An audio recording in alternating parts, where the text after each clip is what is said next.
When the world gives you only darkness, will you let it swallow you, or will you become your own light? This is the story of a little girl who chose to shine, even when no one believed she could.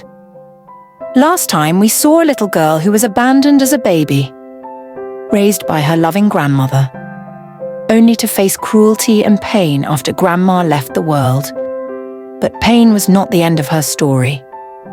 In this part, we will follow her as she fights through sadness, hunger, and fear to chase the light she kept hidden inside her heart. A journey that will touch your heart and remind you, even broken wings can learn to fly. I promised myself that night, I will become somebody, even if nobody believes in me. I wiped my tears. I hugged my old torn books to my chest. They were the only things that listened to my dreams. Every morning before the sun woke up, I was already awake. I would sit near the broken window, using the little morning light to read. Sometimes, I was so hungry I couldn't understand the words. My belly would growl and my hands would shake, but I kept reading. Sometimes the words looked like they were dancing because of my tears, but I would blink hard and keep reading. Because deep inside I knew books will take me where my legs cannot. Other kids laughed at me at school. They wore neat uniforms. They had packed lunches. I wore old shoes with holes and carried a bag that was almost falling apart. One rainy day, my shoe tore completely. A group of kids pointed at me and shouted, "Look at her! She looks like a lost puppy." My face turned red. My heart felt like it broke into tiny pieces. I wanted to hide, but then I remembered Grandma's words. You are not your shoes. You are not your clothes. You are the light inside you. So I lifted my chin. I smiled through my pain, and I kept walking, even though my feet were wet and cold. At home, the darkness never left. Stepmother never smiled at me, not even once. Each time I tried to show her my school report card, hoping for a "well done," she would tear it apart and yell, "What use is all this reading? Go wash the dishes." Each time she beat me until I fainted, I would whisper inside my heart, "This pain will not be my ending." Each time she threw my food away, I would whisper, "This hunger will not stop my dreams." When she locked me inside the toilet for hours with no light, I found a tiny crack where sunlight sneaked in. I would stare at that little light, imagining it was Grandma's hand reaching out to me, telling me to hold on. One stormy night, something happened. Something that changed everything. The roof was leaking. The wind howled like a crying wolf. I was sitting in the cold kitchen, hugging my knees, when I heard a soft knock at the window. Tuk, tuk, tuk. I was scared. I thought it was a ghost. But when I peeked, I saw her. The kind neighbor woman. She smiled and whispered through the window, "I left something for you by the back door." I quickly sneaked to the door. Inside the bag was a piece of bread, a small carton of warm milk, and a folded little note.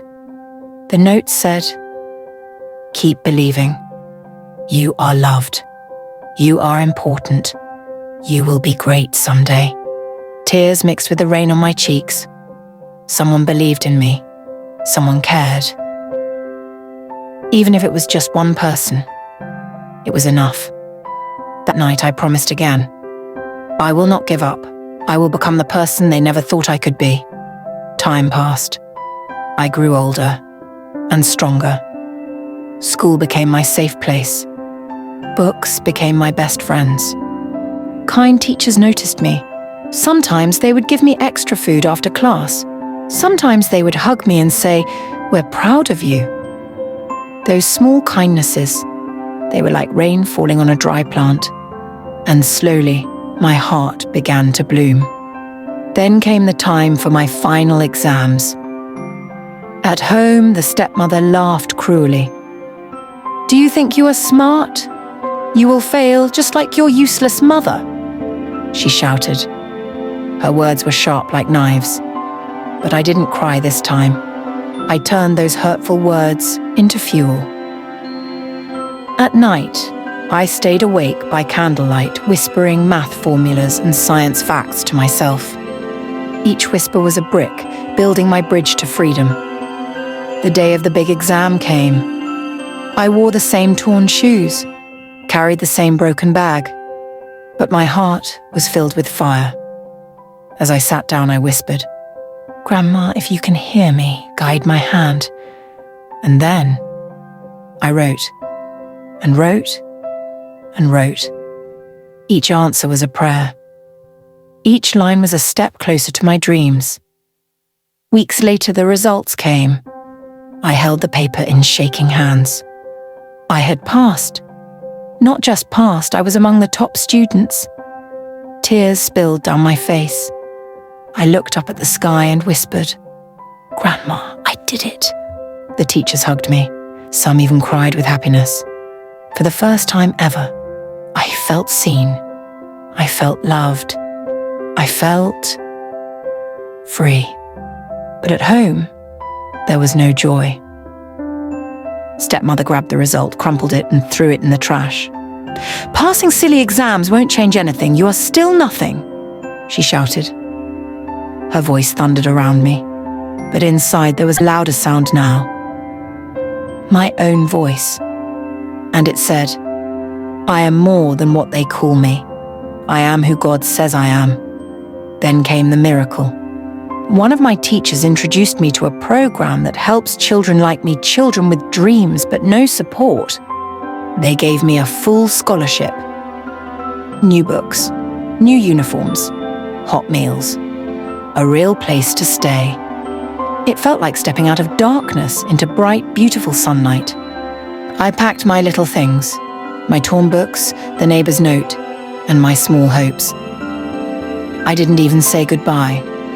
I just walked away, free at last. As the bus carried me away from the house of pain, I pressed my face to the window. The wind kissed my cheeks. The sky looked so big, so full of dreams. And in my heart, I heard Grandma's voice, soft and sweet. "You carried the light inside you, and now you will shine." Moral lesson. Even when the world forgets you, even when the people who should love you don't, there is a light inside you that nobody can ever take away. Hold on, believe, keep going. Because one day, your pain will become your power. She thought her battles were over. She believed escaping that house meant freedom forever. But the real world had more tests waiting. Will she rise even higher, or will the weight of the world break her spirit? In part 4, the true test of her courage begins, and her destiny starts to unfold. Don't miss it.